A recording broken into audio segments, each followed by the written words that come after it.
How to get to know yourself better. 7 steps to self-awareness. How well do you really know yourself? We are all aware of the things that society wants us to do, or the people our families want us to be.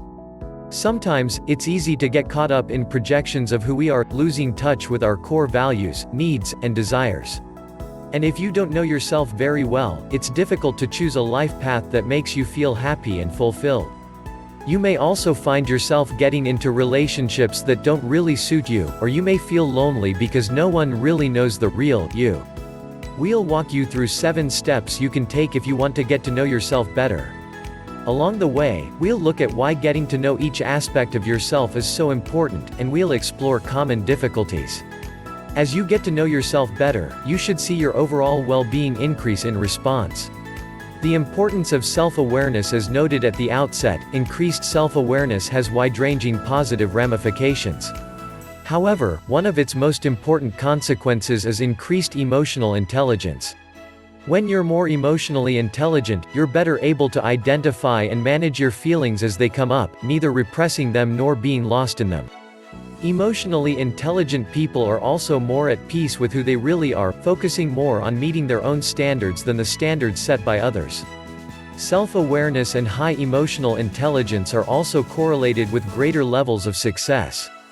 For example, recent psychological studies indicate that many top business leaders have both of these traits, and that plays a key role in their continued achievements. So, whether you want to excel in your job, are looking to improve the most important relationships in your life, or just want to feel more at peace with your own company, you have a lot to gain from working on self-awareness. 7 ways to get to know yourself. Before practicing any techniques to get to know yourself, it's important to be open to whatever you find.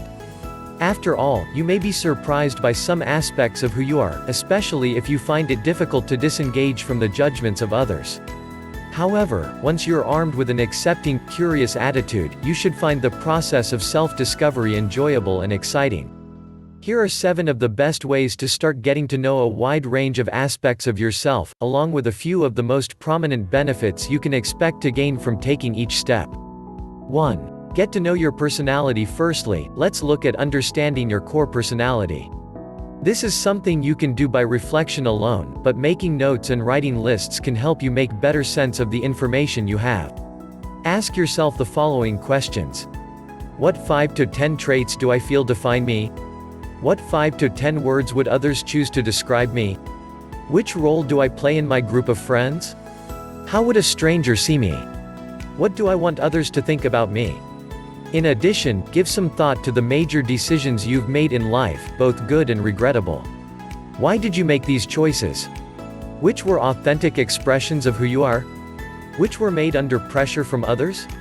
Consider how your past has shaped your future self, giving particular weight to your early life experiences. Often, what we go through as children plays a key role in creating patterns, preferences, and needs for the future.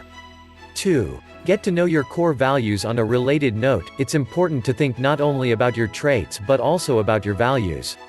In other words, what matters to you most?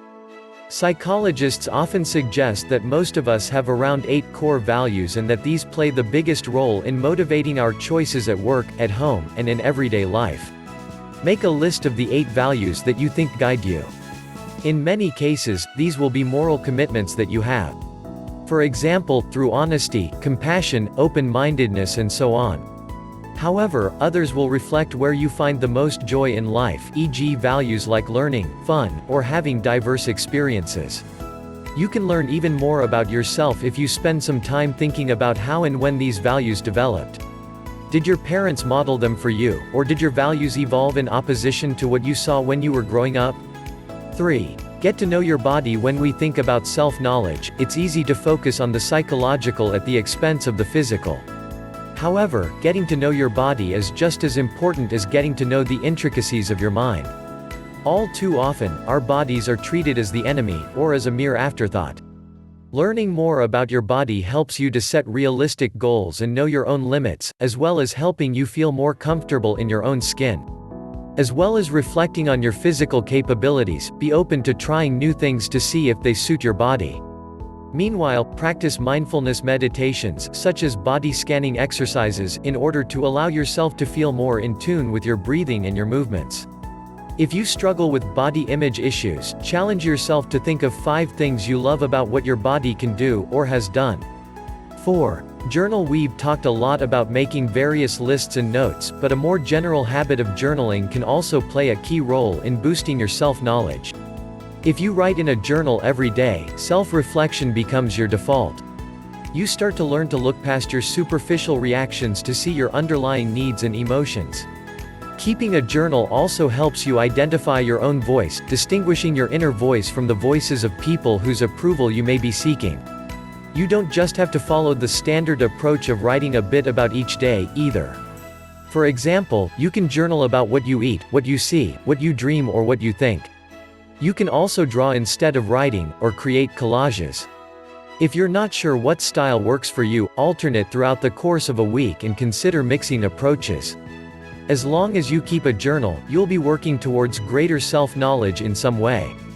5. Identify your strengths and weaknesses. Getting to know yourself is all about developing a real picture of who you are, including the parts you are proud of and the parts that you struggle with from time to time.